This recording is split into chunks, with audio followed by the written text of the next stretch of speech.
Hey guys, it's Ben here from the Strength Factory and welcome to this week's episode of Factory Knowledge, which is where I bring you all things action sports performance. So this week it's all about the mountain bikes and in particular how to get quicker at riding one of them. Now this may sound a bit silly and this isn't just going to be by one of my programs, Get Fitter, Get Stronger, but this is based on years of going to races, both national level and World Cup level. It's about my journey improving my riding considerably over the last few years, and it's about the work that I've done with literally hundreds of trail riders over the last 5 years as well. So if you want to ride and in particular race your bike faster, keep watching for my top tips on how to do it. Tip number one, get skills coaching. I've said it 100 times, I've said it on podcasts, I say it to my clients. I tell everyone I speak to that this is probably the number one thing you can do. There's a bit of a cultural problem, I think, in mountain biking, where unless you're a total beginner or something like that, people are really reluctant to get skills coaching. And in that, we're really unique as a sport. I mean, look at tennis. Andy Murray, world number one for years and years. Every single time he gets on the court, he does so with his coach because he's trying to become a better player. Why do you think it's different for mountain biking? So, yeah, go and get some skills coaching. It'll cost you a bit of money to get a decent coach, but if you really care about getting faster and investing in improving, then this is my number one tip above all others. Get coaching and then go and apply what the coach has told you, okay, which usually means a period of riding slower and riding at a more deliberate pace, thinking about the coaching until it becomes second nature. Top tip number two, ride flat pedals. Now, some of you are going to be like, what? Flats are rubbish, they're not as fast, I can go quicker, I can pedal more efficiently, blah, blah, blah. It's a load of nonsense, okay? Seriously, if you want to become a better rider, then develop your skills. One of the best ways to develop your skills is learning to ride flat pedals. Now, even if you can already ride flats, well done, high five, it's still worth taking your clips off over the winter and spending the time maybe up till Christmas or January riding flat pedals, developing your skills. Flat pedals encourage good habits like dropping your heels and standing on a straighter leg, whereas clips can make you cheat through sections and you yank on the bike and things like that. Go back to flats. If you've never ridden them, then it's time to learn. The other great thing about flats, as well as helping you to learn good technique and to develop good skills, is actually, in my opinion, they reduce the risk of getting hurt. If you're out there trying to get faster, maybe you're pushing your limits, trying new skills, riding faster, you're going to fall off. It's inevitable. Flat pedals are a lot better for falling off than clips. We've all seen those minging pictures and videos of people going over the bars, clipped in, and it's just nasty. I'll tell you what, I've ridden flats, nothing but flats for years and years now, and 9 times out of 10 when I go over the bars, you can normally skip over and land on your feet or something cool like that. So I believe that flat pedals actually slightly reduce your risk of injury when you crash your bike. But either way, learn to ride flats will make you a better rider this winter.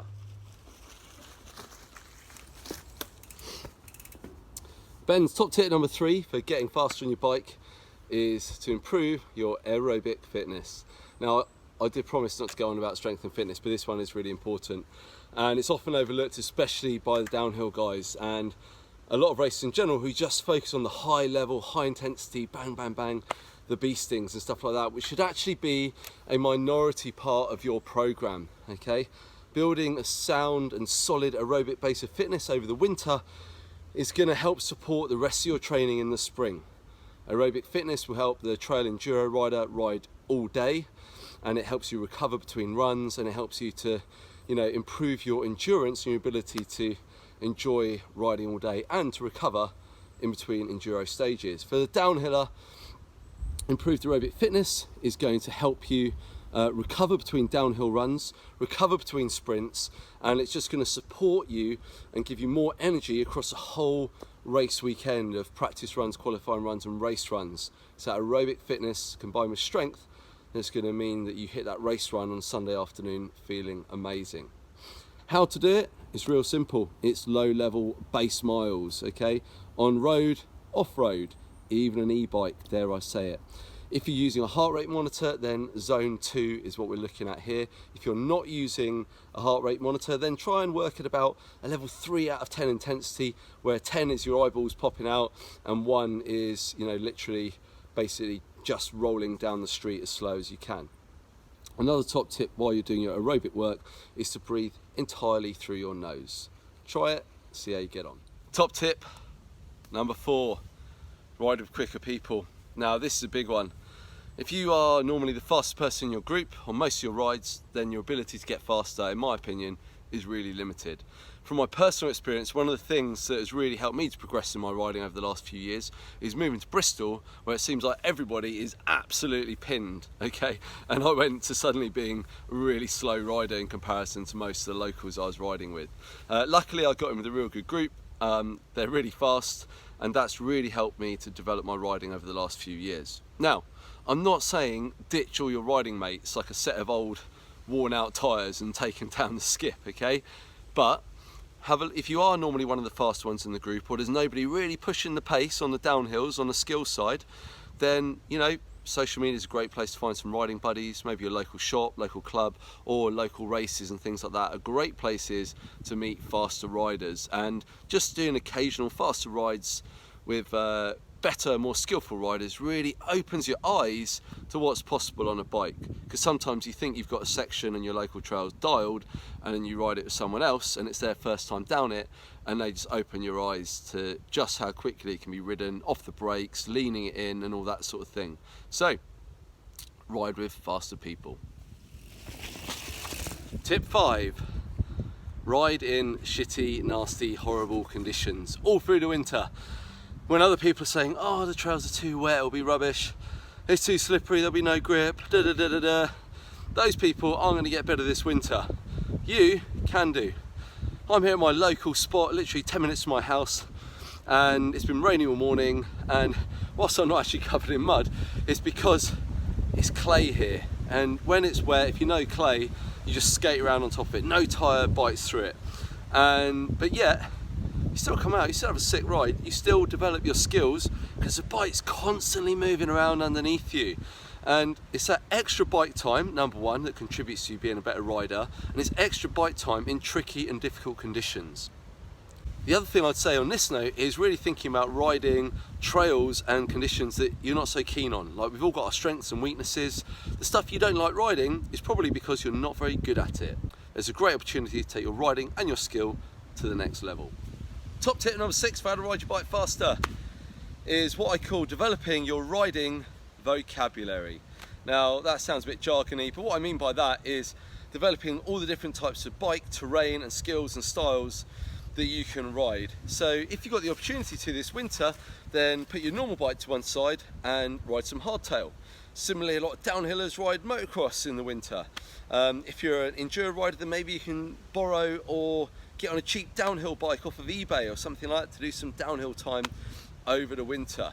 Ride pump track, ride BMX. All of those things are going to help develop your riding vocabulary, your ability to put your body in different positions, to adapt to different terrain, to different bikes, and it's just going to really build that depth of skill that's going to develop you as a rider. Now, look, hands up, I fully appreciate that for a lot of people, the stumbling block here is going to be cash, okay? I understand it, and this one, think of it as a nice to have. If your money bags, then, you know, an extra bike of a different style to your normal one, I think can really help to develop your riding. And also, an e-bike can also be helpful. Top tip number 7 for racing and riding your bikes faster is to do a different discipline. So, over the winter near me, we've got some events over in the Forest of Dean called Mini Enduro and Mini Downhill. So for me, I generally race Enduro. Going to do some mini downhill races is really good because actually you do a lot more practice on one track than you ever would for an Enduro race. And what that does is it really unlocks that extra bit of speed that sometimes you don't find when you're Enduro racing, because you know every route, every rock, every line, you know exactly where you're going, so you can ride at maximum commitment when you do those downhill races. Okay, and I'm talking about doing it just on my normal Enduro or trail bike. Similarly, for the downhill races, doing some Enduro racing is really valuable because what it's really good for is making you look up more. So you're looking further down the trail, trying to read the trail, because when you do enduro, especially blind enduro, you don't always know what's coming up, and you've got to read what's going on and then react and be relaxed and fluid in order to get a good time. So the two riding styles are really quite different, and I think that spending some time in the winter doing the other riding style is really valuable for developing your race approach and your raw race speed.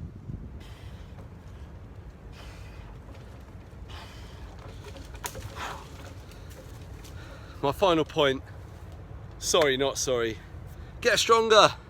Seriously, I know I'm biased, I know I'm a strength coach, but being strong simply lets you apply all the skills that hopefully you've been working on and you're going to work on from watching the rest of this video.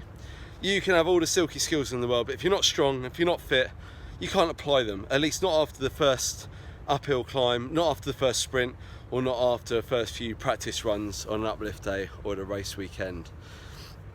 Strength is the foundation of athleticism, of athletic ability in any sport, and it's going to help you to develop a big sprint if you're into racing. It's going to help you with all-day rides, long climbs. It's going to help prevent your lower back pain that currently limits your riding and makes it less fun and things like that. Getting strong is a game changer. So, sorry, I know I said I wouldn't, but not sorry, because actually it's a really, really good, valid point that's guaranteed to make you faster on your bike. So, there's my top tips for how to get faster on your mountain bike. I would love to hear your thoughts. Is there anything I missed out? Is there anything you disagree with?